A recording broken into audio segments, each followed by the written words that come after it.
Alright, let's dive right into our first topic, the basic principles and physics of the Magnus Effect and how it influences motion in the air. Now, you may be wondering, what is the Magnus Effect? Well, in the simplest terms, the Magnus Effect is a phenomenon in fluid dynamics where a spinning object moving through the fluid, in our case, air, creates a force perpendicular to the direction of its motion. Let's imagine you're playing a game of baseball and you throw a curveball. Ever notice how the ball curves away from its initial straight line path? That's the Magnus Effect in action.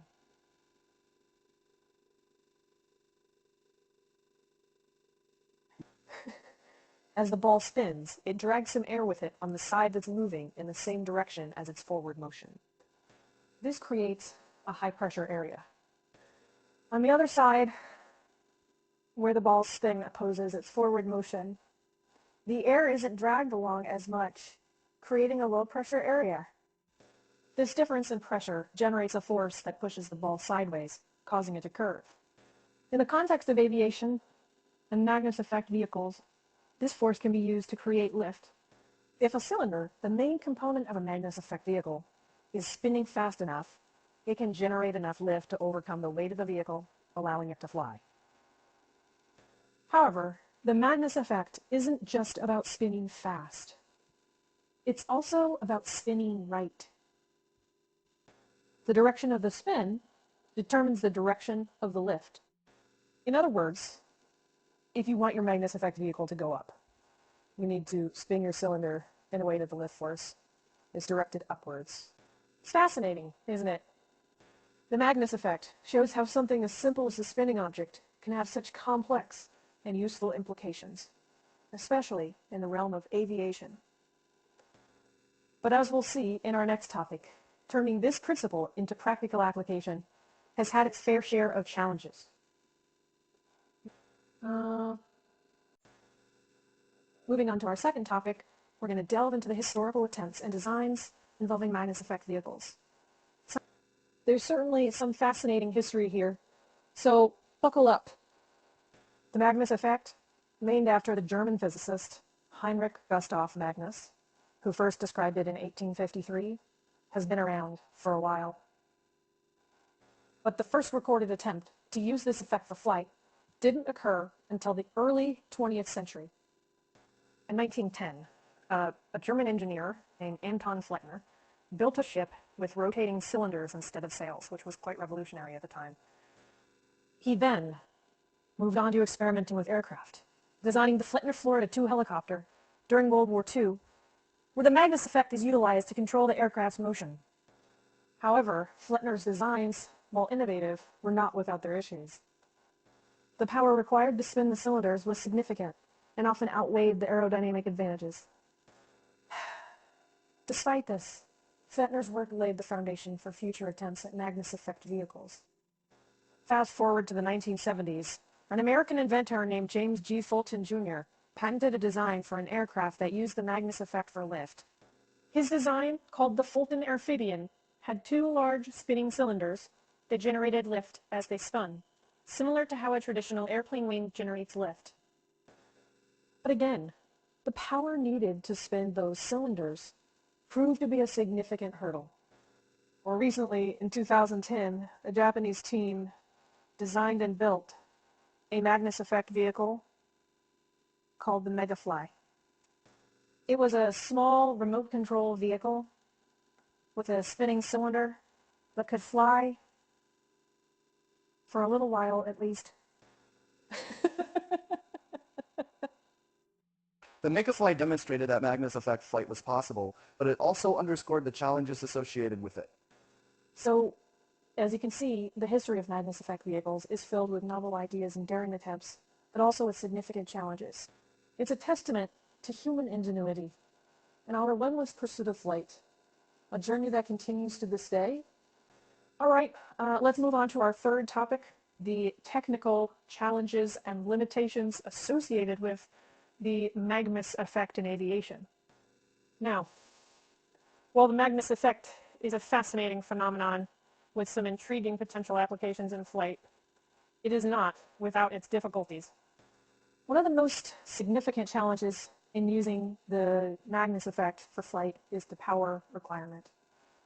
To generate enough lift for flight, the cylinders on a Magnus effect vehicle need to spin very fast.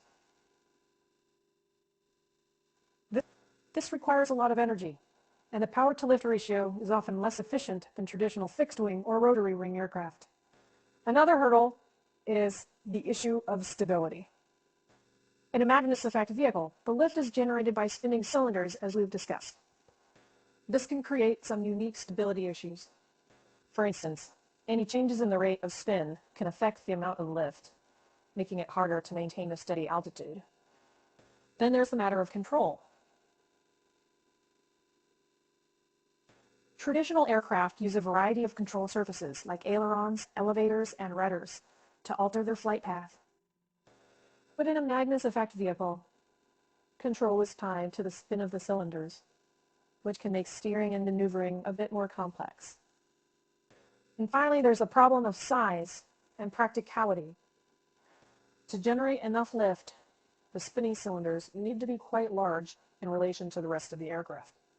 This can make the design of a vehicle cumbersome and limit its practical applications. So as much as we love the idea of Magnus effect vehicles soaring through the skies, there are some significant technical challenges that need to be overcome. But hey, that's the thing about aviation. It's never easy, but it's always worth the effort. Now let's move on to our next topic and learn more about the aerodynamic characteristics of spinning cylinders. All right, let's tackle our next topic. The aerodynamic characteristics of spinning cylinders and their effect on lift and drag. When we talk about the aerodynamics of a spinning cylinder, we're really talking about how the rotation of the cylinder interacts with the air around it. As the cylinder spins, it creates a whirlwind of air around itself, just like a tornado. This air movement is what generates the lift and drag forces that are so crucial for flight. The lift is caused by the pressure differential around the cylinder. As the cylinder spins, it drags air with it, causing a high pressure area on one side and a low pressure area on the other. This pressure differential results in a force that pushes the cylinder perpendicularly to the direction of the airflow. That's the lift. Now, you might be thinking, great, we've got lift. We can fly.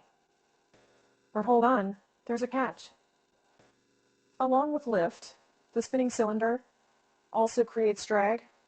This is due to the friction between the spinning surface of the cylinder and the surrounding air. The challenge here is to optimize the spin rate and the size of the cylinder to maximize lift while minimizing drag. If the drag is too high, it will essentially act as a brake, preventing the Magnus effect vehicle from moving forward efficiently. So the aerodynamics of spinning cylinders in Magnus effect vehicles is a delicate balancing act. Too much drag, and you're stuck on the ground. Not enough lift, and well, you're also stuck on the ground. But get it just right, and you'll be spinning your way into the sky. Now, let's turn our attention to the final topic, the potential future applications of the Magnus effect in modern aviation. Moving on to our final topic, let's delve into the potential future applications of the Magnus effect in modern aviation and the technological advancements that could make them a reality. Now, while it's true that the technical challenges we've talked about have kept Magnus effect vehicles from going mainstream, that doesn't mean there's no future for them. With advancements in technology and our understanding of aerodynamics, it's possible that we could see more practical applications of the Magnus effect in the years to come. One potential application is in the realm of drones and UAVs. These smaller, lightweight vehicles might be able to harness the Magnus effect more efficiently than larger aircraft. Imagine a drone that can hover in place or move in any direction, simply by adjusting the spin of its cylinders. Such a design could potentially offer greater maneuverability and flight time compared to traditional rotor-based drones. Another potential application is in the field of wind energy. Large spinning cylinders could be used to harness the power of the wind, converting the rotational energy into electrical energy. This is an area where the high power requirement of spinning cylinders might actually be a benefit rather than a drawback. Of course, realizing these applications will require significant advancements in technology.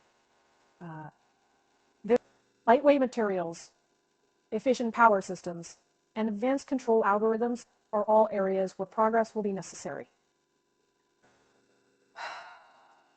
It's no small task, but then again, neither is flying. So while the road ahead is challenging, the potential rewards are exciting. With continued research and development, who knows? We might just see Magnus Effect vehicles spinning their way into the mainstream. And when that happens, we'll be here to tell you all about it. All right, that wraps up our journey through the fascinating world of Magnus Effect vehicles. Thanks for joining me on this aerodynamic adventure.